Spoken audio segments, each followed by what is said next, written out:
다 함께 자리에서 일어나시겠습니다. 하나님을 예배하기 위해 나오신 모든 성도님들을 환영하고 축복합니다. 이 시간 마음과 정성을 다하여 하나님 앞에 예배하겠습니다. 하나님은 영이시니 예배하는 자가 영과 진리로 예배할지니라. 아멘.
때를 따라 돕는 은혜로 항상 우리를 붙들어 주시는 하나님, 주님의 은혜와 사랑에 감사를 드리며 찬양을 드립니다.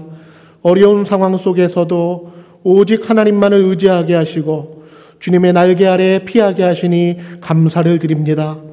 오늘 거룩한 주일을 맞이하여 주님 앞에 나왔습니다. 저희들을 주님의 위로와 평강과 안식으로 온전히 채워 주시옵소서. 지난 한 주간 우리의 죄와 허물을 주님 앞에 고백합니다. 주님의 은혜로 용서하여 주시옵소서. 하나님 아버지 감사합니다.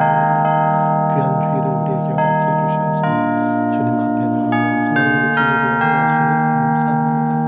하나님 우리 각 사람의 영혼을 주장하여 주시고 저희들의 시간 믿음으로 하나님 앞에 예배할 수 있도록 하나님 은혜를 베풀어 주시옵소서. 하나님 가라고 상한 영혼을 치유하여 주시고 지치고 하나님 목마른 영혼을 주님께서 싸매어 주셔서 하나님 우리가 예배를 통해서 우리 영혼이 소생되고 하나님의 이름에 합당한 영광을 올려드리게 하여 주시옵소서. 하나님 주님이 기뻐 받으시는 예배를 드리기를 원합니다. 주님이 기뻐하시는 삶을 살기를 원합니다. 우리의 모든 죄악을 용서하여 주시고 주님 앞에 온전히 보게 될 수 있도록 인도하여 주시옵소서. 하나님 우리가 주님 앞에 나아가기를 원합니다. 우리가 우리 죄를 자백하면 그는 미쁘시고 의로우사 우리 죄를 사하시며 우리를 모든 불의에서 깨끗하게 하실 것이라. 아멘. 다 함께 신앙 고백하겠습니다.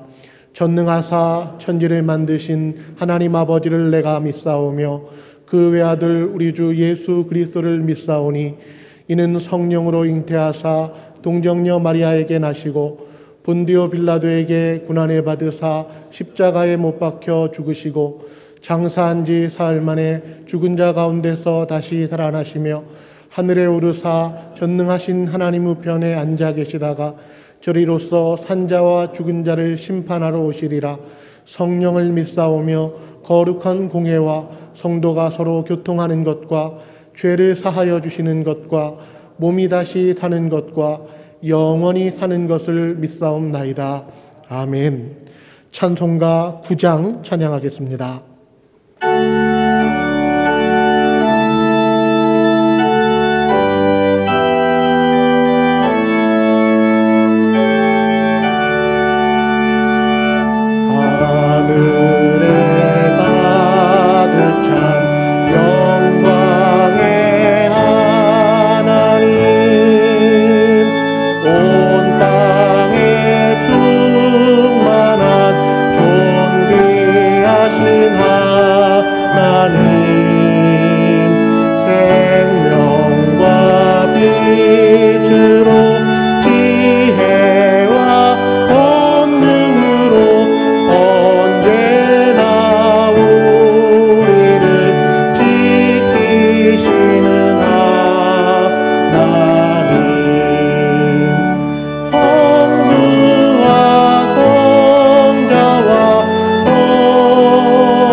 윤병권 장로님 기도하시겠습니다.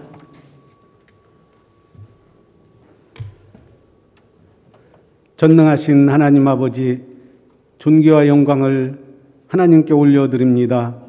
9월 첫 주 거룩한 성일을 맞이하여 하나님께서 사랑하시는 주의 백성들이 현장 예배와 각자가 처한 위치에서 영상 예배로 하나님께 영광 올려드립니다. 영과 진리로 올려드리는 예배, 하나님 홀로 영광 받아주시고 하늘 문을 활짝 여시고 하늘의 신령한 은혜로 덧입혀 주시옵소서. 풍성한 결실의 계절 가을을 주신 것 너무나 감사합니다. 바라옵기는 우리의 심령에도 풍성한 결실이 이어지기를 원합니다. 신앙의 연조가 더할수록 교만한 마음을 버리고 겸손한 마음으로 하나님께 낮아지게 하시고 예수님을 참으로 닮아가는 귀한 성도들이 되게 하여 주시옵소서. 오늘도 귀한 담임 목사님 단위에 세워주시고 말씀을 증거하게 하시니 참으로 감사합니다. 성령의 충만함을 허락하여 주시고 힘과 지혜와 능력을 덧입혀 주시옵소서. 시간 증거하고 전하는 말씀이 살아계신 하나님 말씀이 되어 우리의 심령골수를 찔러 쪼갤 수 있도록 인도하여 주시옵소서. 말씀을 받은 성도들이 좋은 마음이 되어서 좋은 땅이 되어서 말씀을 온전히 받아들일 수 있도록 인도하여 주시고 살아계신 하나님 말씀이 되어 우리를 하나님 말씀으로 우리를 하나님 세상으로 이끌어 나가는 귀한 심령들 될 수 있도록 도와주시옵소서. 말씀의 홍수 시대를 살고 있습니다. TV와 라디오를 켜면 말씀들이 쏟아지고 있지만 말씀을 듣는 심령들이 은혜를 받지 못하고 더 좋은 말씀을 찾아 헤매고 있는 가운데 있습니다. 하나님 말씀을 전하는 자에 따라서 은혜가 있는 것이 아니라 말씀을 받아들이는 자의 자세에 따라서 은혜가 있음을 깨닫게 하여 주시옵소서.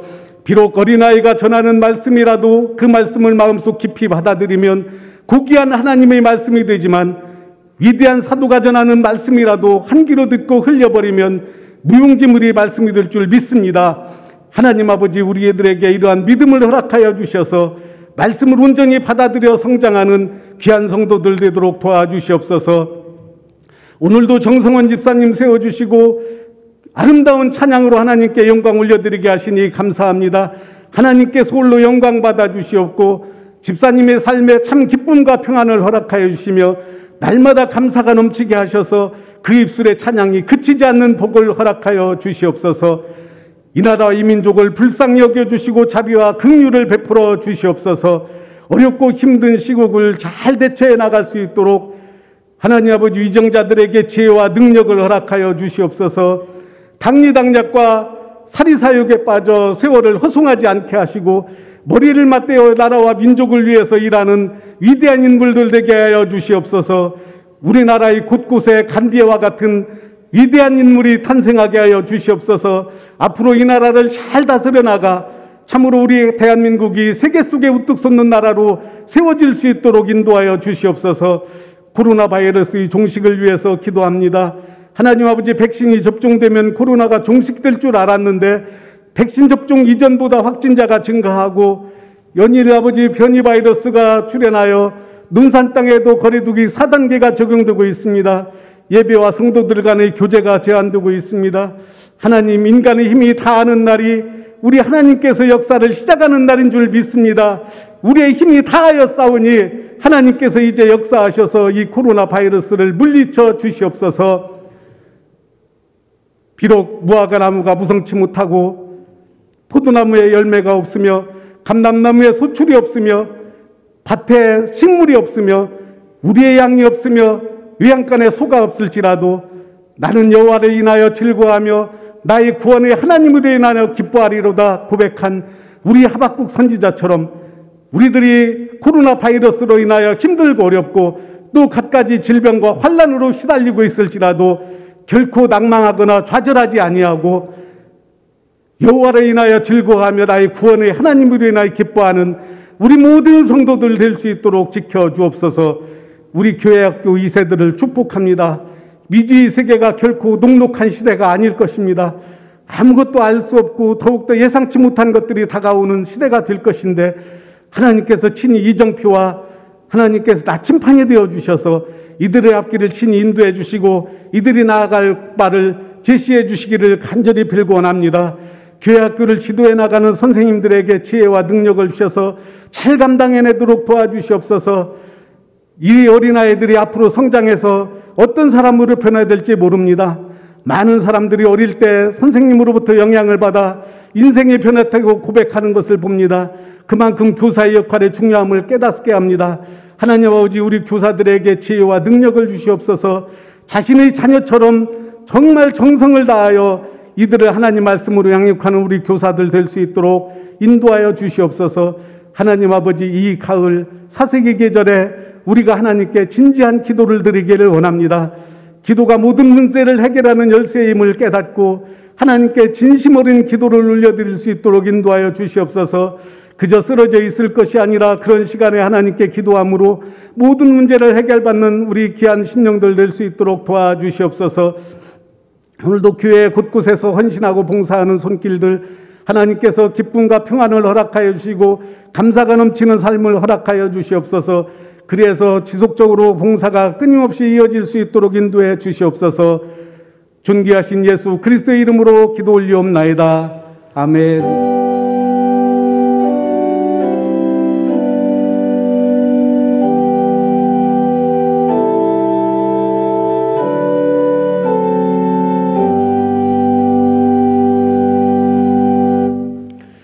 교회 소식입니다. 주보 뒷면을 함께 보시겠습니다. 예배 안내입니다. 사회적 거리두기 4단계에 따라 본당 참석 가능 인원은 99명입니다. 적용 기간은 9월 12일 다음 주일까지입니다. 새벽 예배는 정상적으로 진행되며 버스도 운행합니다. 8일 수요 예배는 3교구 성도들만 현장 참석이 가능하며 버스 운행은 없습니다. 12일 주일에 드리는 예배, 주일 1, 2, 3, 4부 예배와 한가족 예배는 1교구, 2교구 성도들만 현장 참석이 가능하며 버스 운행은 없습니다. 교회학교 예배는 전체 온라인 영상 예배로 전환되며 온라인 영상 예배는 유튜브 또는 교회 홈페이지를 이용하시기 바랍니다. 온라인 헌금을 드리시는 분은 주보에 기록된 농협 계좌로 송금해 주시고 송금하실 때 성함과 직분 그리고 헌금 종류를 기록해 주시기 바랍니다. 하반기 교회 청소 및 풀 뽑기 안내입니다. 일정은 9월 11일 이번 주 토요일 오전 9시부터 시작합니다. 우리 교회 기부데이 결산 안내입니다. 지난 2주간 진행된 우리 교회 기부데이로 약 400만 원 상당의 기부 물품을 교육청을 통해 어려운 지역 청소년들에게 전달했습니다. 교회 설립 73주년 기념 감사 예배가 연기되었습니다. 거리두기 4단계 격상에 따라 10월 중으로 잠정 연기되었습니다. 개인 기도실 분양 안내입니다. 이용 기간은 9월부터 12월까지 4개월간이며 9월 10일 금요일까지 신청해 주시기 바랍니다. 관련 문의는 박종호 목사님께 해 주시기 바랍니다. 9월의 공동기도 제목이 주보에 기재되어 있습니다. 지금은 더욱 기도가 필요한 시기입니다. 하루에 한 번이라도 개인적으로 교회에 들리셔서 9가지 기도 제목을 따라 함께 기도해 주시면 감사하겠습니다. 이제 성경 말씀을 보시겠습니다. 하나님의 말씀은 로마서 13장 1절에서 7절까지입니다. 신약성경 257쪽입니다. 로마서 13장 1절에서 7절까지입니다. 다 찾으신 줄 알고 제가 봉독하겠습니다. 각 사람은 위에 있는 권세들에게 복종하라.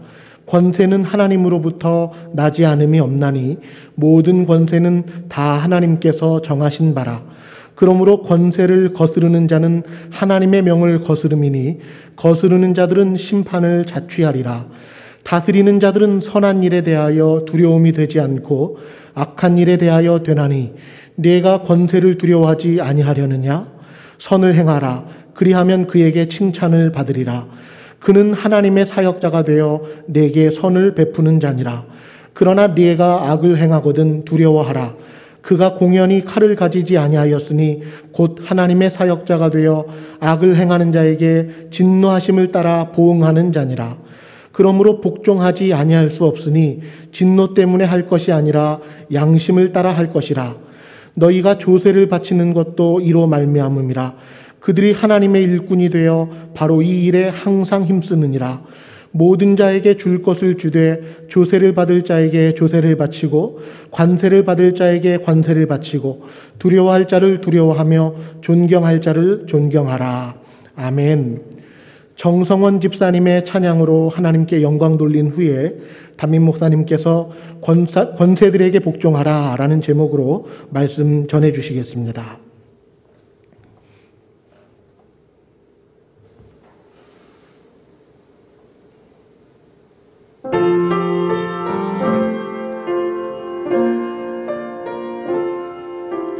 사랑하는 자들아, 우리가 서로 사랑하자. 사랑은 하나님께 속한 것이니 사랑하는 자마다 하나님께로 나서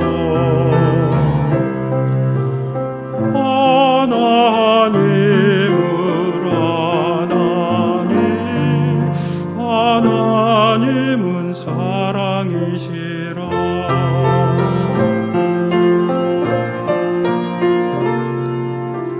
사랑하는 자들아,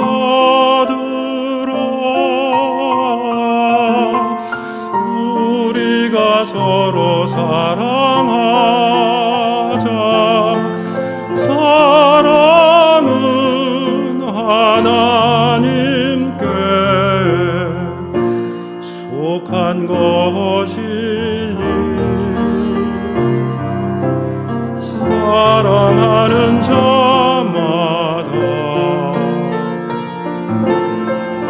하나님께로 나서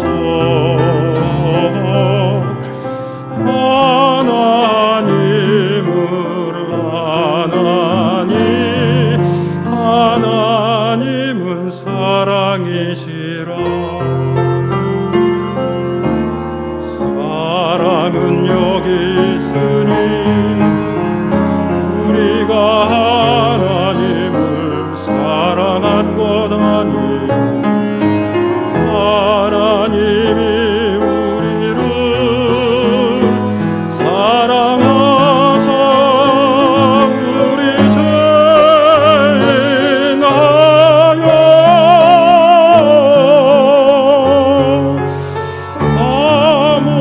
감옥죄로 그 아들을 보내셨음이라.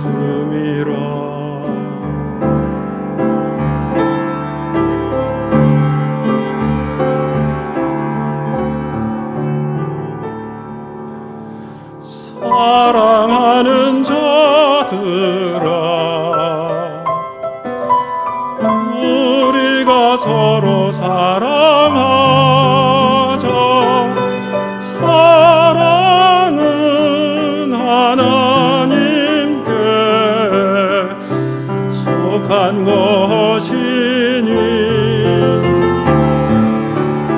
사랑하는 자들아,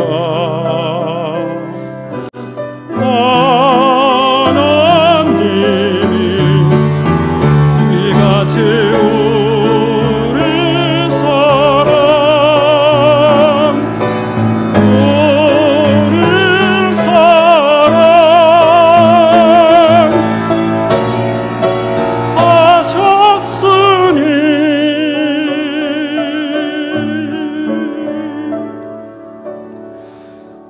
우리도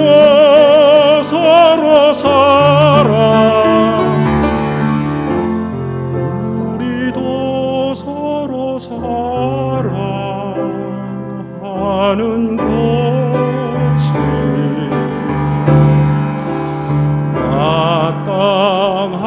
마땅하도다.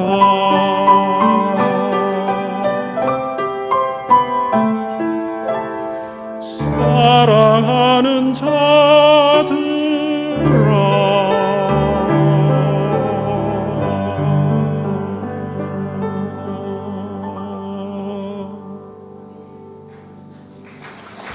아멘. 주님께 감사와 영광의 박수 올려드리겠습니다. 우리 주님의 사랑이 우리를 통해서 이 어려울 때 각처로 흘러가기를 소원하고 축복합니다. 거리두기 4단계가 우리 지역 논산에도 적용이 되어서 우리 성도님들의 일상생활과 또 신앙생활이 이전보다 더 많은 제한이 주어지게 되었습니다. 다들 어렵고 또 위기의 시대라 일컬어질 만한 시간들을 보내고 있지만 위기의 때는 낙심하고 주저앉을 때가 아닌 줄 믿습니다. 오히려 정신을 바짝 차려야 될 줄 믿습니다. 우리의 삶에도 신앙에도 정신을 바짝 차려서 하나님께서 우리로 하여금 승리케 하시는 그 자리까지 우리 논산중학교의 성도님들은 한 분도 낙오 없이 한 분도 빠짐없이 다 그 자리에 서시기를 예수님의 이름으로 소망하고 축복합니다.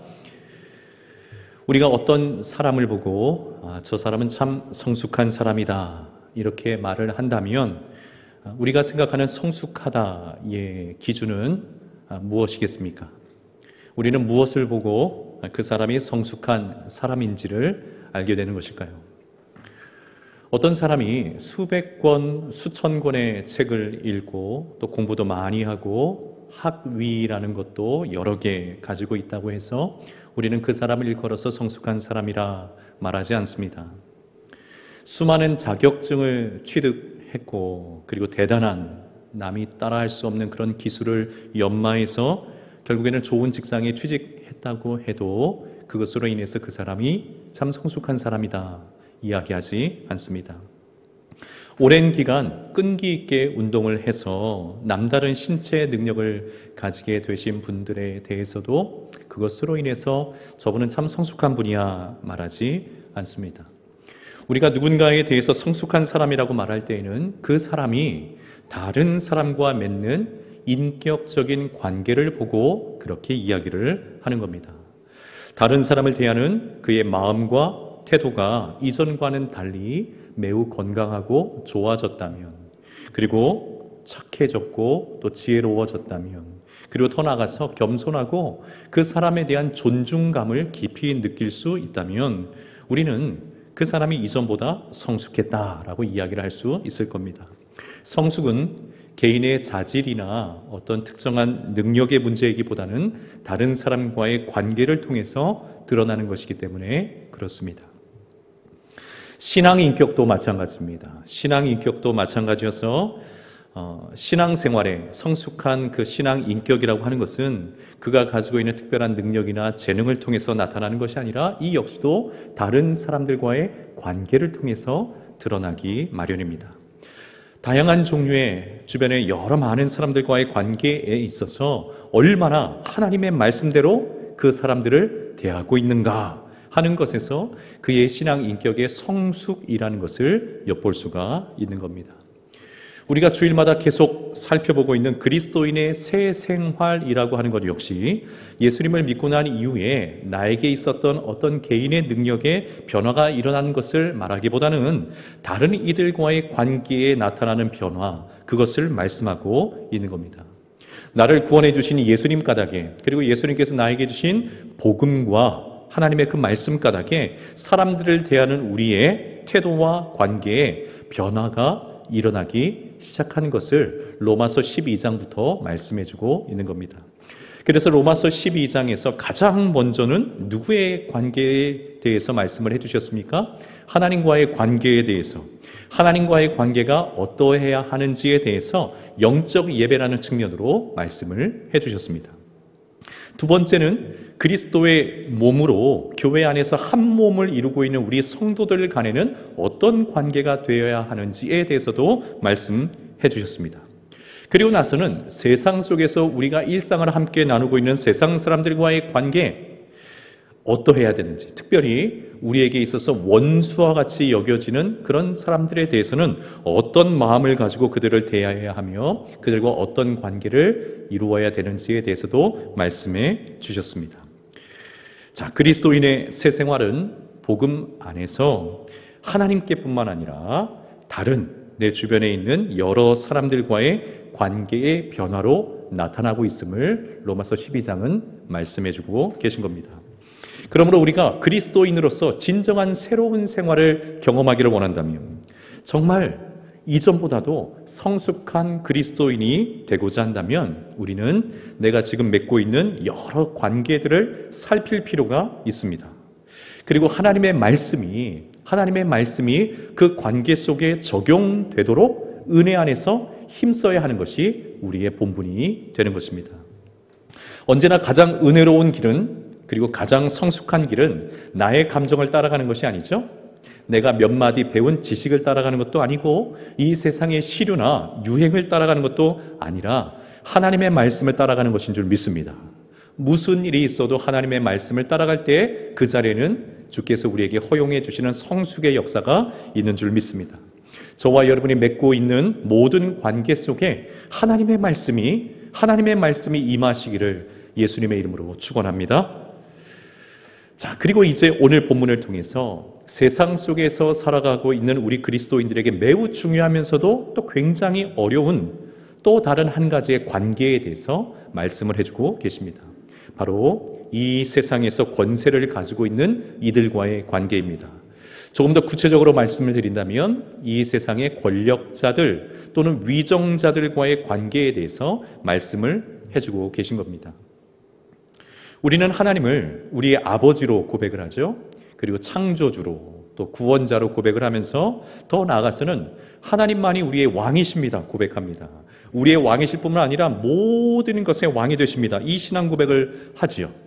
그런 신앙 고백을 가지고 있는 우리 성도들이 그렇다면 이 세상의 권세자들에 대해서는 어떤 생각과 태도를 가지고 있어야 되는가? 예수님을 믿음으로 더 이상 육에만 속해 있지 아니하고 영에 속한 하나님의 백성이 되어서 비록 이 땅에서 살아가고 있기는 하지만 천국의 시민권을 가지고 살아가는 우리들이 이 땅의 권세자들에 대해서 어떤 관계를 설정하여 살아가야 하는 것인가? 요즘과 같은 코로나 시국에는 정부와 그리고 시민들 그리고 교회가 팽팽한 긴장감을 가지고 있지 않습니까? 그리고 여러 가지 불편한 일들을 실제로 주고받고 있게 되는데 우리는 이러한 상황에서 국가기관과 권세자들의 그 결정을 어떤 눈으로 어떤 생각으로 바라봐야 하는가? 이런 고민들을 우리가 가지게 되는 것이죠. 함께 말씀을 살펴보겠습니다. 가장 먼저 오늘 본문은 그리스도인 된 우리 성도들이 이 세상의 권세자들에게 복종해야 할 것에 대해 말씀을 하고 계십니다. 그리고 이것이 오늘 본문에서 가장 중요한 핵심 내용이기도 합니다. 복종이라고 하는 말은 그가 가지고 있는 권위 또는 권세 아래 들어가 있는 것을 말합니다. 아래에 있는 것을 말합니다. 맹목적으로 시키는 것을 의미하기보다는 의지와 의식이 분명히 있음에도 불구하고 그 권세 아래에 있는 것을 말합니다. 나의 생각과 다르다 할지라도 말입니다. 그 권세 아래에 우리 자신을 두는 것입니다. 13절 말씀, 오늘 우리가 함께 읽은 13절 말씀 제가 다시 한번 읽어보겠습니다. 각 사람은 위에 있는 권세들에게 복종하라. 권세는 하나님으로부터 나지 않음이 없나니 모든 권세는 다 하나님께서 정하신 바라. 아멘. 13절을 시작하고 있는 각 사람이라고 하는 표현은 우리 모든 사람을 말합니다. 우리 모든 사람. 우리 각각의 모든 사람들은 이 세상에 있는 권세자들에게 복종해야 합니다. 우리 역시 성도로서 기본적으로는 세상의 권세자들에게 복종할 책임과 의무를 가지고 있는 겁니다. 그 이유를 13절에서 명확하게 두 가지로 말씀을 더해주고 계세요. 자, 첫 번째 이유는 무엇이냐면 모든 권세는 하나님께로부터 난 것이기 때문에 그렇습니다. 모든 권세, 그러니까 누군가를 다스리고 통치하며 지도하는 모든 종류의 권세는 예외 없이 하나님께로부터 난 것인 줄 믿습니다. 하나님께로부터 주어진 것이에요. 사실 이 세상에서 유일하고 완전한 권세는 오직 하나님 한 분께만 있는 것입니다. 오직 하나님 한 분만이 가지고 계십니다. 권세는 헬라어로 엑수시아라는 단어를 사용하는데 이 엑수시아가 오늘 본문 1절 하반절의 경우처럼 성경에서 단수로 사용될 경우에는 오직 하나님께만 적용되는 권세의 의미를 갖습니다. 유일한 권세를 말하는 거죠. 모든 다른 권세들의 근원이 되시는 유일한 권세를 의미하는 것입니다. 결코 어떤 사람도 흉내내거나 따라할 수 없는, 대신할 수 없는 하나님의 권세를 말하는 것입니다. 우리가 진실로 두려워해야 될 유일한 권세, 그것은 하나님께 있는 권세입니다. 누가복음 12장 5절 말씀 한번 우리 같이 한번 읽어볼까요? 누가복음 12장 5절 말씀 같이 봅니다. 시작. 마땅히 두려워할 자를 내가 너희에게 보이리니 곧 죽인 후에 또한 지옥에 던져 넣는 권세 있는 그를 두려워하라. 내가 참으로 너희에게 이르노니 그를 두려워하라. 아멘.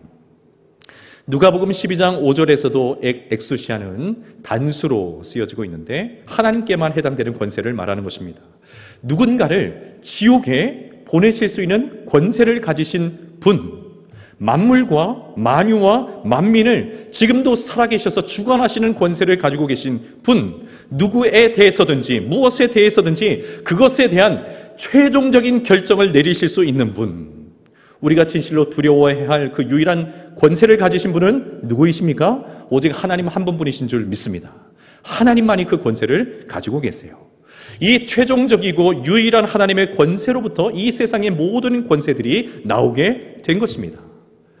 하나님께서 세상을 다스리시고 통치하시기 위해서 세상의 권력자들을 세우시죠. 그리고 그들에게 하나님의 권세의 일정 부분을 맡기신 것입니다. 그래서 1절 상반절에 우리가 이 세상에서 복종해야 하는 그 권세들에 대해서 얘기할 때 제가 말씀드린 것처럼 권세들이라고 하는 복수 형태로 쓰여져 있는 것을 우리가 확인할 수가 있습니다. 이 세상에 있는 모든 종류의 권세들, 다양한 형태의 많은 권세들이 있는데 이 모든 권세들은 하나님의 유일하신 권세로부터 나온 것이라는 것이 성경의 선언입니다. 하나님의 말씀입니다. 뿐만 아니라 1절 하반절을 보면 이 권세들의 종류와 형태를 정하시고 그 정하신 권세의 사람들을 배정하시는 것도 누가 하시는 것일까요? 하나님께서 행하시는 것이다. 성경은 말씀해요. 작게는 가정 안에서 아버지라고 하는 이 가장의 권세도, 학교에서 학생들을 가르치는 선생님들에게 주어져 있는 이 권세도, 직장에서 그 회사를 잘 이끌고 갈 수 있도록 직장 상사들에게 주어져 있는 권세도, 교회에서 교역자분들에게 주어져 있는 권세도, 좀 더 크게는 나라를 다스리는 이들에게 주어져 있는 권세도, 이 모든 권세는 하나님께로부터 나온 하나님께서 정하신 권세라고 성경은 말씀하고 있는 겁니다. 그러므로 만약 우리가 이 세상의 권세자들을 인정하지 않고 그들을 거스른다면 그것은 또한 누구를 거스르는 것입니까? 그들에게 권세를 위임하시고 맡기시고 정해 주신 하나님의 명을 거스르는 것이라. 그로 말미암아 그들에게는 하나님의 심판이 있게 될 것이다. 2절에서 그렇게 말씀을 하고 계신 겁니다. 왜냐하면 그것은 교회뿐만이 아니라 하나님께서 온 세상을 다스리는 분이시라는 사실을 인정하지 않은 것이기 때문에 그렇습니다. 세상의 권세자는 하나님께서 세우신 건데 그 권세자를 인정하지 않은 것은 세상을 주관하시는 하나님을 인정하지 않는 것이기 때문에 그렇습니다. 따라서 우리 그리스도인들은 이 세상에서 살아가는 한 이 세상에 있는 모든 종류의 권세에 대해서 인정하고 복종할 수 있어야 합니다. 오늘날은 과거 어느 시대보다도 권세를 가진 이들에 대해서 인정하지 않으려고 하는 그런 시대입니다. 너무 가슴이 아프죠? 부모가 자녀를 훈육하는 것은 너무나 마땅한 일임에도 불구하고 그것을 이제는 잔소리로 치부하죠. 그리고 거기서 더 나아가서 자녀를 지도하는 부모를 일컬어서 꼰대라 이런 비속어를 사용함으로 풍자해버리는 그런 시대 속에 우리가 살고 있습니다. 이러한 가정의 풍토는 사회적으로도 확대가 되고 있죠. 그래서 각계각층의 권위를 우습게 하는 행태들이 얼마나 많이 벌어지는지 모릅니다. 권위자들을 비하하는 문화도 우리 사회 곳곳에 얼마나 많이 양상되고 있는지 모릅니다. 권위를 비난하고 비판해야지 진정한 현대인의 모습이라 그렇게 각색되어진 이야기들도 얼마나 많은지 모릅니다. 여러분, 권위가 흔들리는 것은 결코 좋은 것이 아닙니다. 권위가 허물어진다고 하는 것은 결국 우리가 살고 있는 그 공동체와 그 사회의 질서가 잃어버려지고 있다는 것을 의미하기 때문에 그렇습니다.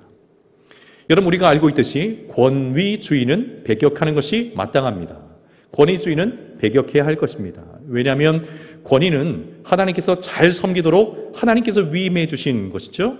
권세를 주셔서 잘 섬기도록 하신 것인데, 권위주의라고 하는 것은 자기가 주인 노릇을 하려고 하는 것 아니겠습니까? 내 마음대로 해도 되고 내 욕심을 채우기 위해서 자기의 위치와 지위를 이용하는 것이 권위주의 아니겠습니까? 그러니 권위주의는 배격하는 것이 마땅하지만 권위를 존중하고 세워가는 것은 이 세상에서 매우 중요한 일입니다. 매우 중요한 일입니다. 왜냐하면 하나님께서는 세상을 그러한 체계 속에서 세워지도록 하셨기 때문에 그렇습니다. 하나님께서는 이 세상을 통치하시는 방법으로 세상의 권세자들을 세우셨고 그들에게 하나님의 권세를 맡기심으로 세상을 질서 있게 하셨어요. 여러분, 하나님은 질서의 하나님이신 줄 믿습니다. 결코 무질서의 하나님이 아니라 질서로 세상을 통치하기를 원하시는 하나님이세요. 그러니 여러분, 만약 이 세상에 권세자들이 없다면, 그리고 그들로 인한 정치와 법이라는 체계가 없다면 여러분, 세상은 아수라장이 되고 말 것입니다. 엉망진창이 되고 말 것입니다. 그래서 오늘 본문 4절에서는 이 세상의 권세자들을 두 번에 걸쳐서 하나님의 사역자라고까지 표현을 합니다. 그리고 6절에서는 하나님의 일꾼이라고 말하기도 합니다. 교회와 하나님 나라를 위해서 헌신된 이들만 하나님의 사역자다, 하나님의 일꾼이다, 그렇게 말씀하시는 것이 아니라 이 세상에서 권세를 가지고 다스리는 역할을 하고 있는 이들까지도 하나님께서는 하나님의 사역자라, 하나님의 일꾼이라 부르시며 그들을 실제로 사용하신다는 거예요. 하나님의 역사를 위해서 그들을 사용하신다는 거예요. 여러분, 이 믿음이 분명히 있기를 축원합니다. 하나님은 권세자들을 사용하시는 분이십니다. 많은 고대 시대의 왕들처럼 바벨론의 느부갓네살 왕도 매우 잔인한 왕이었습니다. 유다라는 나라가 바벨론에 의해서 멸망을 당했잖아요. 그 유다의 마지막 왕이었던 시드기야는 느부갓네살 왕에 의해서 매우 처참한 상황을 맞이하게 됩니다. 느부갓네살은 시드기야가 보는 앞에서 그의 아들들을 다 죽여버려요. 자기가 그 눈으로 그걸 다 목격해야만 했습니다. 한 나라가 자신의 때에 망해버린 것만으로도 왕의 입장에서는 견딜 수 없는 고통을 느껴야만 했을 텐데 자식들이 자기 눈앞에서 다 죽어가는 것을 지켜봐야만 했습니다. 게다가 시드기야는 두 눈이 다 뽑혀서 쇠사슬에 결박당한 채 먼 이국 땅인 바벨론으로 포로가 되어 끌려가게 됩니다. 자, 이런 피도 눈물도 없어 보이는 느부갓네살 왕. 자, 그런데 하나님께서는 예레미야 25장 9절에서 이 느부갓네살 왕을 뭐라고 표현하시냐면 내 종 바벨론의 왕 느부갓네살이다, 이렇게 말씀을 하세요. 나의 종 바벨론의 왕 느부갓네살. 우리의 생각에는 그저 다 잔인무도하고 패역한 정복자일 뿐이다, 그렇게 생각이 드는데 하나님의 역사 속에서는 느부갓네살도 하나님의 뜻을 성취하는 하나님의 사역자, 하나님의 종이 되고 있는 것입니다. 느부갓네살 왕이 다스렸던 강대국 바벨론은 또다시 페르시아라는 나라에 의해서 멸망을 당해요. 자, 그런데 이 페르시아 왕국의 고레스 왕에 대해서도 이사야서 44장 28절에서는 하나님께서 이렇게 그를 부르십니다. 나의 목자다, 내 목자다, 이렇게 부르세요. 여러분, 고레스 왕이든 느부갓네살 왕이든 어떤 사람들입니까? 이들은 하나님을 알지 못하는 이방의 왕일 뿐이에요.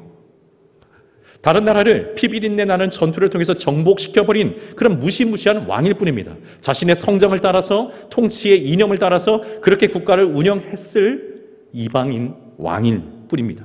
자, 그럼에도 불구하고 하나님께서는 이들을 나의 종이라, 나의 목자라 부르시고 사용하시면서 하나님의 역사를 이끌고 가시는 겁니다. 결국 바벨론 느부갓네살 왕에 의해서 포로로 잡혀왔던 유다 백성들은 70년이 지난 후에 페르시아의 고레스 왕에 의해서 또다시 고국으로 귀환이 됩니다. 하나님께서는 이렇게 세상의 권력자들을 통해서도 하나님의 역사와 하나님의 일하심을 이루어 가십니다.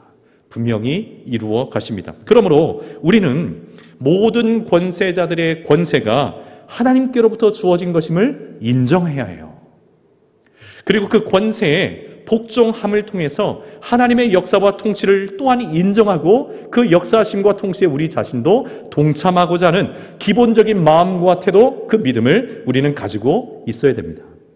비록 지금 우리 눈앞에 있는 권세자들이 우리가 볼 때에는 너무나 형편없어 보일 수도 있어요. 때로는 비윤리적으로 보일 수도 있을 겁니다. 터무니없는 인간의 모습으로 보일 수도 있을 겁니다. 자, 그런 중에도 우리는 우리의 눈으로만 권세자들을 평가할 것이 아니라 하나님의 시각으로 그 권세자들과 하나님의 시각으로 그 권세자들이 이끌고 가는 그 역사를 바라볼 수 있어야 됩니다. 여러분, 이 눈이 열리시기를 주님의 이름으로 축원합니다. 하나님께서 도대체 무엇을 하시고자 하시는 것일까? 하나님께서 저런 권세자들을 통해서도 어떤 역사를 계획하고 계시는 것일까? 하나님의 큰 그림은 무엇이 것인가? 여러분, 우리의 눈이 그렇게 활짝 열리기를 주님의 이름으로 축원합니다.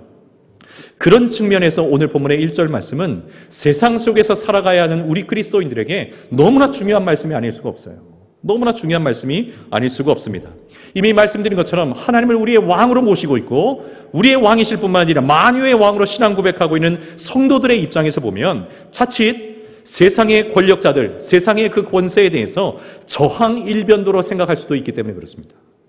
예를 들어서 하나님께서 우리의 왕이시고 온 세상 천지 만물의 왕이시기 때문에 만물을 지금도 통치하시는 분이시니 우리는 세상 왕들의 그 이야기, 세상의 그 어떤 권력자들의 말을 들을 필요 없다라고 주장하는 이들이 당시에 있었을지도 모릅니다. 또는 세상 왕들의 그 선택과 결정이라고 하는 것이 늘 하나님의 뜻과 다르기 때문에 오히려 교회가 세상을 다스려야 된다. 교회가 세상을 통치해야 된다. 이렇게 주장하는 이들이 또한 있었을지도 모릅니다. 이것도 저것도 아니면 자, 우리 별도의 기독교 국가를 세워야 되겠어요. 그러니 우리 봉기에서 일어납시다. 그래서 세상을 떠나서 독립적인 그런 국가를 수립해야 된다. 기독교 국가를 수립해야 된다. 이렇게 주장하는 이들이 있었을지도 모릅니다. 실제로 바울 이후로 중세로부터 근대에 이르기까지 수많은 유럽 국가들은 국가가 세상을 다스리는 기독교 국가, 이것을 이상적으로 꿈꿔왔어요. 교회가 세상을 다스려야 된다. 교회가 세상을 다스리고 기독 정당이 정권을 잡으며 장로님이나 목사님이 대통령이 되면 세상이 하나님의 나라로 이상적으로 바뀔 것이라고 하는 그런 생각, 이런 생각은 오래전부터 이어져 온 생각이었어요. 그리고 실제로 역사 속에서 상당히 현실로 시도되기도 했습니다. 우리는 로마라고 하는 나라가 기독교를 공인한 후에 이 로마가 기독교 국가로 변모되어 가는 것을 역사 속에서 알고 있습니다. 자, 그런데 아이러니하게도 이러한 중세 시대를 일컬어서 역사가들은 무엇이라고 이야기를 하냐면 정말 찬란했던 시대다, 정말 이상적인 시대였다, 그렇게 이야기하지 않고 암흑시대였다, 그렇게 이야기를 합니다.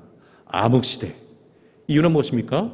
교회가 세상을 정치와 권력으로 다스리고 있기는 했지만 우리가 잘 알고 있는 것처럼 교회와 교황이 세상을 다스리는 권력을 갖게 되니까 절대 권력은 필연적으로 절대 부패를 부르는 법이니 교회가 부패하고 수많은 성직자들이 부패하고 권력도 부패해졌기 때문에 그렇습니다. 뿐만 아니라 교회의 법으로는 적용되지 않은 세상의 어려운 일들이 도처에 널려 있어요. 교회 법만으로는 통치할 수가 없는 일들이 세상의 사람들의 그 현실 속에는 너무나 많이 있었기 때문에 실패할 수밖에 없는 거죠. 이후로 교회와 정부는 서로 분리되기로 했습니다. 엄밀히 얘기하면 구분되는 것으로 사회적인 그리고 역사적인 법적인 합의가 이루어진 것입니다. 그러니 여러분, 교회가 권력을 잡고자 해서 세상을 향해 뛰쳐나가는 것은 합당하지 않습니다. 권력을 잡고자 세상을 향해 뛰쳐나가는 교회는 합당하지 않습니다. 반대로 정부가 교회를 핍박하거나 교회 안에서 모종의 영향력을 정치적으로 행사하려고 하는 것도 적절한 것이 결코 아닙니다. 사실 이러한 정교의 분리, 정교의 구분의 원칙은 이미 바울을 통해서 오늘 우리가 보고 있는 로마서 말씀 속에 기록되어 있어요. 오늘 본문의 1절 내용이 바로 그 말씀 아닙니까? 바울은 하나님께서 만유의 왕이시니 성도들이여, 교회여, 일어납시다, 이렇게 외치고 있지 않습니다. 오히려 성도들에게 무엇이라고 말합니까? 성도들이여, 우리는 세상 속에서 위에 있는 권세자들에게 복종해야 됩니다. 세상 속에서도 위에 있는 권세자들에게 복종해야 됩니다. 이렇게 말씀하고 있는 겁니다. 이유는 그 세상의 권세자들도 세상을 통치하시고자 하나님께서 세우신 하나님의 사역자라고 하는 믿음의 고백이 바울을 통해서 우리에게 전해지고 있는 것이죠. 사도 바울이 로마서의 이 본문을 기록할 당시의 권세자들은 어떤 사람들이었습니까? 이 당시의 권세자들은 로마의 권력자들이었지 않습니까? 로마 황제를 비롯해서 로마의 권력자들이었습니다. 로마의 황제들, 그 중에는 뛰어난 인물들도 분명히 있었지만 어떤 이들은 자신의 감정 하나 조절할 수가 없어서 무수히 많은 사람들을 학살하고 살해했던 그런 인물들도 있습니다. 네로 황제 같은 인물은 얼마나 극악합니까? 그의 정신병적인 문제들은 정말 말로 표현하기가 어려울 정도입니다. 이런 로마의 황제들로부터 또다시 그 아래에 권한을 위임받고 권세를 위임받은 권력자들 중에 악독한 사람이 왜 없었겠습니까? 그럼에도 불구하고 바울은 세상의 권력자들도 하나님께서 세우시는 권세자들이며 그들을 통한 하나님의 통치의 목적이 분명히 있으시기 때문에 그들에게 복종할 것을 말씀해주고 있는 겁니다. 만약 권세자들에게 복종하지 않는 것은 무엇을 인정하지 않는 거예요? 그들을 권세자로 세우시고 그들에게 권세를 정해주신 하나님께서 온 세상의 주인이시며 온 세상의 주권자이신 것을 우리 스스로가 인정하지 않는 것이 되기 때문에 그렇다 말씀하는 것입니다. 요즘 한국교회는 이 문제로 인해서 깊은 고민에 빠져 있습니다. 이 문제로 인해서 고민을 하고 있습니다. 코로나19로 인해서 지난 2년 가까이 정부의 적극적 통제 속에 우리 모두가 지금 시간을 보내고 있습니다. 일반 시민들뿐만 아니라 소상공인 분들 너무나 어렵지요. 그분들 못지않게 교회의 손실도 점점 막대해지고 있습니다. 유형의 손실보다도 성도들의 신앙과 예배를 온전하게 유지할 수 없다는 이 눈에 보이지 않는 손실이 얼마나 심각한지 모릅니다. 우리 교회도 형편이 이러한데 지금 수도권에 있는 교회들은 정말 말로 표현하기가 어려운 상태에 있다고 얼마나 많은 이야기를 듣는지 몰라요. 교회는 근본적으로 그리스도의 몸이기 때문에 함께 모여서 예배하고 서로를 위해서 사랑으로 헌신해주며 함께 모임을 통해 하나님의 뜻을 이루어가는 공동체인데 모이는 것 자체를 아무리 방역수칙을 잘 지키고 준수한다 할지라도 모이는 것 자체를 정상적으로 할 수 없도록 한 정부 당국에 대해서 비난과 비판이 교회 안팎에서 존재하고 있는 것은 사실입니다.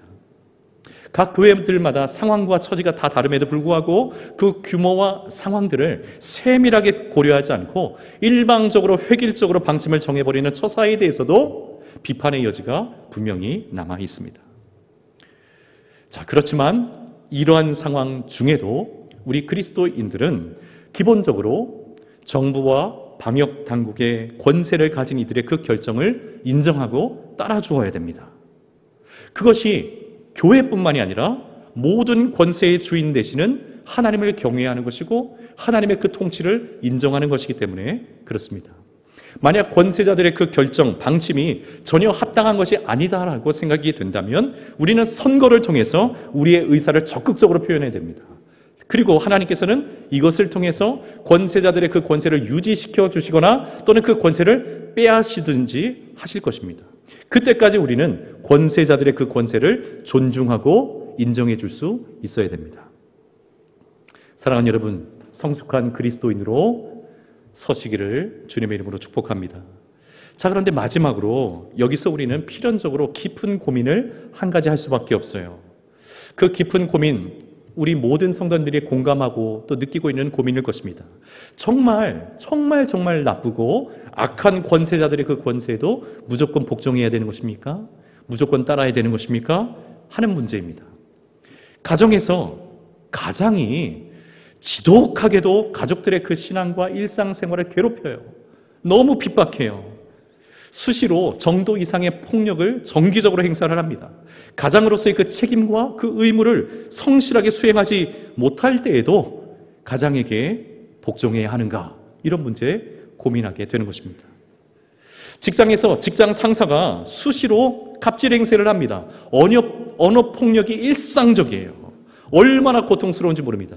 직장에서 직원들을 의도적으로 왕따시키기도 하고 회사를 정말 잘 운영해야 될 책임이 있음에도 불구하고 밥 먹듯이 불법을 저지르고 그 불법을 부하 직원들에게 수시로 지시한다면 그 권세에 복종해야 하는 것인가? 이 문제를 우리는 만나게 되는 것입니다.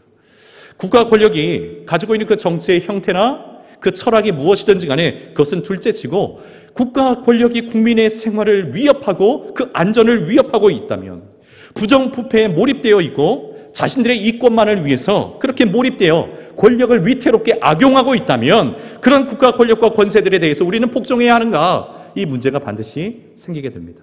심지어 진정한 권세의 주인 되시는 우리 하나님을 공공연히 업신여기면서 교회와 성도들의 신앙을 무분별하게 핍박을 하고 있다면 그래도 국가 권력에 복종을 해야 되는가? 차별금지법은 겉으로 볼 때는 너무 좋은 법이지만 속에는 정말 독소 조항이 있습니다. 성경의 권위를 인정하지 않는 법이기 때문에 그렇습니다. 정부가 성경의 권위를 인정하지 않고 성경을 성경으로 말할 수 없게 하는 정책을 추진한다면 그것을 따라야 하는가? 이런 권세자들의 권세에 복종해야 하는가? 성경 말씀은 우리에게 그렇지 않다라고 말씀합니다. 그렇지 않습니다. 우리가 이 세상의 권세자들의 그 권세를 따르고 복종하는 이유는 크게 두 가지로 볼 수 있어요. 첫 번째 이유는 이들의 권세가 하나님께로부터 주어지는 것이라는 믿음 때문입니다. 이들이 잘나서가 아니라 이들에게 권세를 맡기신 분이 하나님이시기 때문에 하나님을 경외하는 심령으로 이들의 권세에 따라주고 복종하고 인정해 주는 것입니다. 그리고 또 한 가지 이유는 무엇이냐면 하나님께서 이들에게 주시는 권세, 이 권세를 주신 목적대로 이들은 선한 일을 도모하는 데 사용해야 되는 그 전제가 달려 있는 것입니다. 다시 말해서 우리가 권세자들에게 복종해야 하는 상황이라고 하는 것은 권세자들이 국가와 국민들을 위해서 선한 일을 힘쓸 때인 거예요. 선한 일을 힘쓰고자 할 때인 겁니다. 국민은 안중에도 없고 사리사욕과 권력에 대한 야심으로 가득하고 부정부패나 폭정을 일삼는 것이 아니라 진실로 능력의 유무와 상관없이 진실로 나라를 잘 다스려 보고자 하는 그 마음을 가지고 있을 때를 말하는 것입니다. 그렇지 않다면 우리 그리스도인들에게는 매우 조심스럽지만 그러나 또한 매우 강하고 담대하게 저항해야 하는 또 다른 종류의 의무가 우리 안에 생겨나게 되는 것입니다. 자, 그렇지만 이 의무가 생겨날 때에도 우리는 매우 조심해야 됩니다. 매우 신중해야 됩니다. 왜냐하면 우리가 하나님의 선과 악을 분별할 능력이 그렇게 탁월하지 않기 때문에 그렇습니다. 모든 역사를 전체로 이끌고 가시는 하나님의 목적과 계획을 우리 스스로는 분별할 수 있는 능력이 현격히 떨어져 있기 때문에 그렇습니다. 선이라고 생각하는 것이 무엇입니까? 내 개인의 이익을 만족시키면 선입니까? 아니면 공동의 이익을 만족시키는 것입니까? 그런데 우리 대다수의 사람은 내 이익이 만족되지 않으면 그것은 악이라고 생각하고 내 이익이 충족되면 그것을 선이라고 하는 경향성이 이미 현대인들의 마음속에 많이 있기 때문에 이러한 지점에도 무엇이 선이고 무엇이 악이며 무엇이 하나님의 뜻이고 무엇이 하나님께서 기뻐하시는 일인지를 분별할 수 있는 힘이 우리에게 있어야 됩니다. 그렇지만 정부의 권세에 우리가 순종하고 복종해야 될 이유는 이들이 선한 일을 도모한다는 전제 속에 있는 것입니다. 그 내용을 3절에서 말씀하고 있는 것이죠. 우리 3절의 말씀 우리 같이 한번 읽어보겠습니다. 시작. 다스리는 자들은 선한 일에 대하여 두려움이 되지 않고 악한 일에 대하여 되나니 네가 권세를 두려워하지 아니하려느냐? 선을 행하라. 그리하면 그에게 칭찬을 받으리라. 아멘. 권세자들에게 복종하라는 본문의 전체 맥락 속에서 우리가 권세자들에게 두려워하지 않을 경우는 언제입니까? 선한 일을 행할 때이죠. 그 이유는 무엇입니까? 정부와 권세자들의 존재의 이유가 국가와 국민을 위해서 선한 일에 힘쓰는 것이기 때문에 그렇습니다. 그런데 우리가 선한 일을 한다면 국가와 권력자들을 돕는 것이기 때문에 선한 일을 행하는 것을 두려워하지 마라. 다만 너희들이 악한 일을 할 때는 두려워해야 된다. 왜냐하면 이 선한 일을 위해서 정부와 권력자들에게 4절의 말씀처럼 칼이 들려져 있기 때문에 그렇다. 4절에서 권세자들을 하나님의 사역자라고 부르는 이유도 무엇입니까? 이들이 선을 행하고자 하기 때문에 그런 것입니다. 그러니 여러분, 만약에 이들이 하나님의 사역자가 되어서 무엇인가 선한 일을 도모하고자 한다면 그것이 나의 입장과 내 생각과는 조금 다르다 할지라도 우리는 이들의 권세에 복종해야 하는 것이 옳습니다. 그리고 복종할 뿐만 아니라 이들이 그 선한 일에 열심을 낼 수 있도록 우리는 그리스도인으로서 남다른 차원에서의 납세의 의무도 정직하고 성실하게 감당을 해야 됩니다. 이것이 6절과 7절의 말씀이에요. 여러분, 요즘처럼 국가 재정이나 교회 재정에 대해서 고민이 커지는 때가 없었던 것 같아요. 사랑하는 여러분, 이 땅의 모든 권세자들이 선한 일에 열심 내기를 소망하고 기도해 주시기를 간절히 바랍니다. 그러므로 국가의 재정이 미래 시대, 우리 자녀들 시대에 파탄이 나버리는 것이 아니라, 이 어려운 때를 지나고 나서 파탄이 나버리는 것이 아니라 더 많은 선한 일을 감당할 수 있는 이 나라, 이 민족, 그리고 우리 교회가 되기를 주님의 이름으로 소망합니다. 바라기는 이처럼 하나님의 말씀, 그리고 하나님의 권세를 두려워할 줄 아는 여러분들이, 우리 교회 성도님들 중에서 세금을 가장 많이 내실 수 있는 분들이 나오기를 주님의 이름으로 축원합니다. 누구보다도 11조를 주님께 많이 드릴 수 있는 분이 우리 성도님들 중에 나오실 수 있기를 주님의 이름으로 축원합니다. 말씀을 맺겠습니다. 우리 자신을 둘러싸고 있는 권세들에게 여러분, 일상적으로 저항하거나 습관이 좀 되신 분들이 계세요. 습관적으로 반대하는 이들은 세상 속에서 역사하시는 하나님의 그 일하심을 경험하기가 힘듭니다. 왜냐하면 하나님께서는 권세자들을 통해서 역사하시기 때문에 그렇습니다. 가정이든 일터이든 교회이든 나라이든 권세 있는 이들을 피토하거나 흠집 내는 일에 여념이 없는 이들은 세상 속에서 역사하시는 하나님을 경험하기가 참 어려울 수밖에 없습니다. 복음서에 보면 백부장 한 명이 등장을 해요. 예수님께서 칭찬하신 백부장, 우리 성도님들도 아시죠? 왜 그를 칭찬하셨습니까? 종이 병에 걸렸는데 이 종이 좀 나았으면 좋겠다 싶어서 예수님 찾아왔잖아요. 그래서 예수님께서 백부장과 함께 그 집을 가려고 했을 때에 백부장이 만류하죠. 아유, 주님 그러실 필요 없습니다. 저도 백부장, 군인이기 때문에 잘합니다. 말씀만 하시면 나을 줄 믿습니다. 이 자리에서 말씀만 하시면 나을 줄 믿습니다. 백부장의 몸에는 무엇이 배어 있는 것입니까? 복종이라는 것이 몸에 배어 있는 거예요. 권위에 대한, 권세에 대한 복종이 몸에 배어 있으니 주님 말씀만 하십시오. 그러면 나는 것 당연한 일입니다. 주님, 저는 그것을 믿습니다. 다윗 왕은 어떤 사람이었습니까? 그를 죽이고자 했던 사울 왕에 대해서 사울을 죽일 기회가 여러 번 주어졌음에도 불구하고 그에게 손을 대지 않습니다. 이 당시에 사울은 정신적으로 너무 어려웠어요. 이 다윗에 대한 질투심도 있었고, 이 왕위, 초대 왕이라고 하는 이 버거운 자리를 잘 감당해야 되는 부담과 불안감이 그의 마음속에 굉장히 컸을 겁니다. 정신적으로 큰 어려움을 겪고 있었던 이 사울왕이 다윗을 죽이려고 했을 때 다윗은 사울왕을 손대지 않습니다. 이유는 무엇입니까? 그에게 권세를 부여하신 하나님의 그 권세를 인정하기 때문에 그렇습니다. 그분을 두려워할 줄 알았기 때문에 그렇습니다. 사랑하는 여러분, 우리의 삶에 이와 같은 은혜가 있기를 원합니다. 권세 있는 자들을 존중히 여기십시오. 7절의 말씀처럼 존경하고 또 존중히 여기주셔야 되며, 때로는 두려워할 줄 아는 마음도 가지고 있어야 됩니다. 가정에서, 일터에서, 교회에서, 직장에서 그 마음의 태도를 가짐으로 정작 하나님을 경외할 때에 하나님께서 우리에게 남다른 은혜와 복을 허락해 주실 줄 믿습니다. 그것이 나의 생각과는 다를 수 있어요. 권세자들을 볼 때마다 아유, 저렇게밖에 못할까? 저거밖에 안 될까? 나의 견해와 다를 수 있어요. 세상의 시류와도 다를 수 있어요. 그러나 성도는 무엇을 따라가는 것입니까? 나의 견해와 짧은 지식을 따라가는 것이 아니라, 세상의 시류와 유행을 따라가는 것이 아니라 하나님의 말씀을 따라가는 이들이 성도인 줄 믿습니다.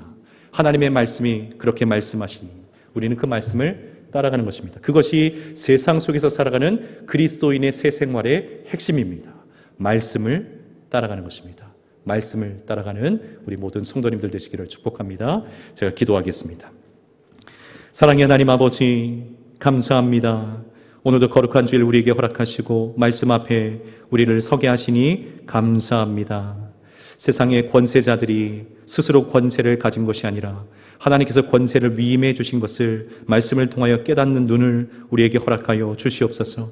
우리의 생각과 마음과는 다를지라도 그 권세자들을 인정하고 그들에게 복종할 수 있도록 우리의 마음과 믿음을 주장해 주셔서 그들을 존중함으로 하나님을 존중해드리고 그들에게 복종함으로 하나님께 복종하는 것이 되어서 진실로 하나님을 경외하는 삶으로 하나님의 은혜와 복을 받아 누리는 우리 모든 성도들 다 되게 하여 주시옵소서. 오늘도 주님 앞에 귀한 예물을 올려드립니다. 이 예물 속에 담겨져 있는 수많은 기도의 제목과 인생의 사연과 믿음의 고백을 또한 흠양하여 주시고, 예물은 주님 받으셔서 주의 주의 나라와 영광을 위해서 사용해 주시며 드린 이들의 삶에는 은혜와 복을 넘치도록 허락하여 주시옵소서.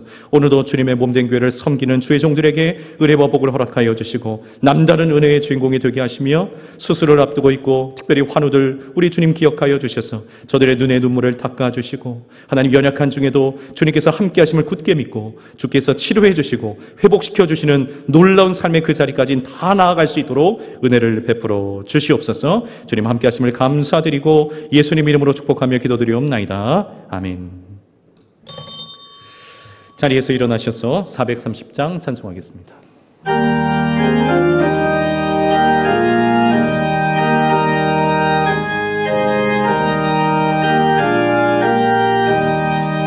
주와 같이 길 가는 것 즐거움이 아닌가.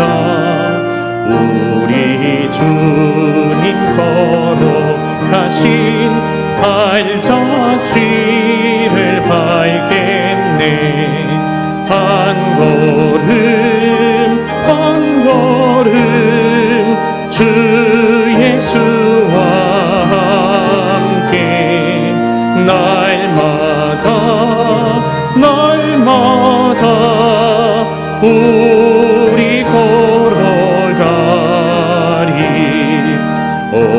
어린아이 같은 우리 미련하고 약하나 주의 손에 이끌리어 생명길로 가겠네. 한 걸음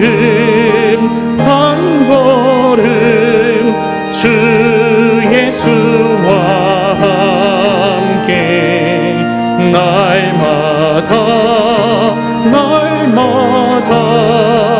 우리 걸어가리. 꽃이 피는 들판이나 험한 골짜기라도 주가 인도하는 대로 주와 같이 가겠네. 한 걸음 주 예수와 함께 날마다 우리 걸어가리. 옛 선지자 헤녹같이 우리들도 천국에 들려올라갈 때까지 주와 같이 걷겠네. 한 걸음 주 예수와 함께 날마다 우리 걸어가. 지금은 우리 구주 예수 그리스도의 그 크신 은혜와 우리 하나님 아버지의 다함이 없으신 사랑하심과 성령 하나님의 위로교통 충만하심이 거룩한 주일 주님 앞에 나와 온 마음으로 예배드리고 주신 말씀을 마음속에 깊이 새기며 하나님을 경외하듯이 이 땅의 권세자들에게 존중과 복종의 마음을 가지고 진실로 하나님을 경외함을 통하여 하나님께서 주시는 은혜와 복을 이 땅에서도 많이 받아 누리기를 간절히 소원하는 사랑하는 믿음의 권속들 심령 위에 저들의 삶의 현장 위에 가정과 자녀들 위에 일터와 생업과 사업장 위에 해외의 구문에 객지에 흩어져 있는 모든 논산중앙교회 성도들의 자녀들 머리 위에 이제로부터 영원토록 함께 있을지어다. 아멘.